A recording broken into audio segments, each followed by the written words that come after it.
விஜய் ரொம்ப லேட்டாக வந்தார், அதுதான் இதுக்கான இது. இப்போ திமுககாரன் சொல்கிறான், ஏன் அவர் லேட்டாக வந்தார்? உன் தலைவனுக்கு 100 பேர் கூடுவான், அதுவும் 1000 ரூபா கொடுத்து கூட்டிகிட்டு வருவேன். உன் தலைவன் பையனுக்கும் 100 பேர் தான் வருவான், 1000 ரூபா போட்டு கூட்டிகிட்டு வருவேன். நீ சொன்ன நேரத்துக்கு வருவேன். அவருக்கு ஆயிரக்கணக்கான கூட்டம் 40,000 50,000ன்னு கூட்டினா ஒவ்வொரு இடத்துலையும் தாமதம் வரத்தானே செய்யும். எம்ஜிஆர் சாயங்காலம் 5 மணிக்கு கூட்டம்பாங்க, மறுநாள் காலையில் 5 மணிக்கு வருவார். அன்றைக்கி இருக்கிற போலீஸை அன்றைக்கி இருக்கிற அரசாங்கம் பண்ணி கரெக்டாக அனுமதி கொடுத்தாங்கல்ல. வெக்கமா இல்லையா? அப்போ போலீஸ் அவனுக்கு ஃபோன் பண்ணி, சார் கூட்டம் அதிகம் இருக்குது, இங்கே வராதிங்கன்னு சொல்கிறாங்களாம். ஒரு நியூஸ் வந்திருக்கு. அப்போ எதுக்குப்பா போலீஸ் நீ இருக்க?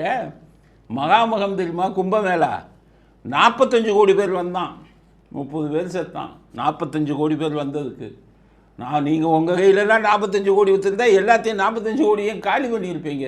செக்யூரிட்டினா என்னன்னு தெரியலையே, க்ரௌடு மேனேஜ்மெண்ட்னா என்னென்னு போலீஸுக்கு உனக்குன்னா எப்படி ட்ரைனிங் கொடுத்தாங்களா ஒழுங்கா? இல்லை ஸ்டாலினுக்கு பயந்துக்கிட்டு சொல்கிறீங்களா? வரக்கூடாதுன்னு சொல்கிறதுக்கு நீ யாருப்பா? போலீஸ்கிட்ட முதல்ல தேவை நடுநிலைமை. இப்படியே உட்காந்து பேசுவீங்க ஒரு ஆள்கிட்ட. அதனால் அவங்க அதை சொல்கிறாங்க. என்னென்னா அது அவர் மேலே தப்பு, லேட்டாக வந்தார், கூட்டம் இருந்தால் லேட்டாக தான் போ. உங்கள் ஆள் ஸ்டாலின்னா 1/2 மணி நேரத்தில் வந்துடலாம், உதயநிதினா 1/4 மணி நேரத்தில் வந்துடலாம். அவங்களுக்கு அப்படி தானே கூடும்.